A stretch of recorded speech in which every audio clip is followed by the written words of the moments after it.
Now, few politicians rise and fall like James Ibori.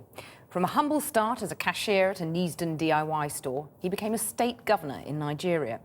But for 8 years, he systematically looted and stole to fund a lifestyle of fast cars and luxury properties.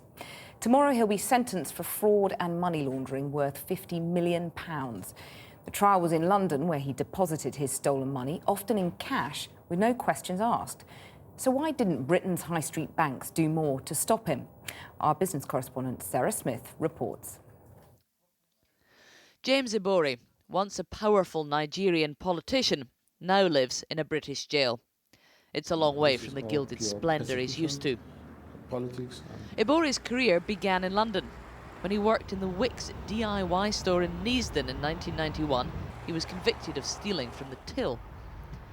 A few years later, he was the elected governor of the oil-rich Delta state in Nigeria, and he was still stealing, but now it was millions of pounds.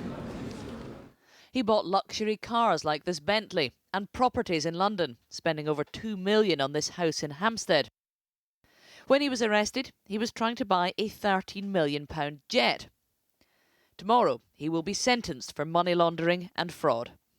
The fact that this has happened, I cannot stress how internationally significant it is, because this man was a powerful governor of Delta State, and he has now been brought to a book, and it shows that no one is untouchable. This is being hailed as a major victory for the British justice system. A corrupt foreign leader who couldn't be prosecuted in his own country finally brought to justice right here in the UK. But before we start feeling too proud of ourselves, let's take a closer look at the multiple British bank accounts James Ibori used to smuggle those stolen millions out of Nigeria. Banks like Barclays, where Ibori had at least 6 accounts, as did his sister, his wife and his mistress.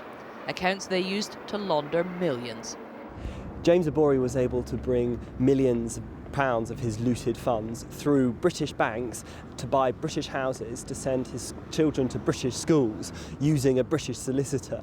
The UK has helped to facilitate his money laundering and his corruption by allowing him to bring his assets into this country. British banks have to identify politically exposed persons, like foreign politicians who could be a corruption risk, and identify any suspicious transactions they make.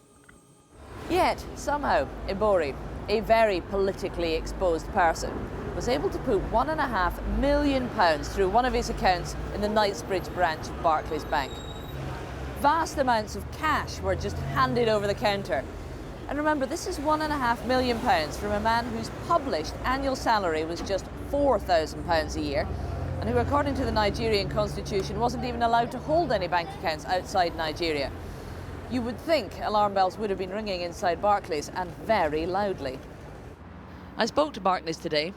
They wouldn't discuss Ibori's accounts, but they told me they do have robust anti-money laundering policies in place.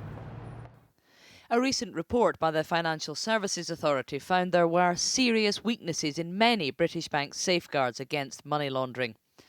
And they said some banks appeared unwilling to turn away or exit very profitable business when there appeared to be an unacceptable risk of handling the proceeds of crime.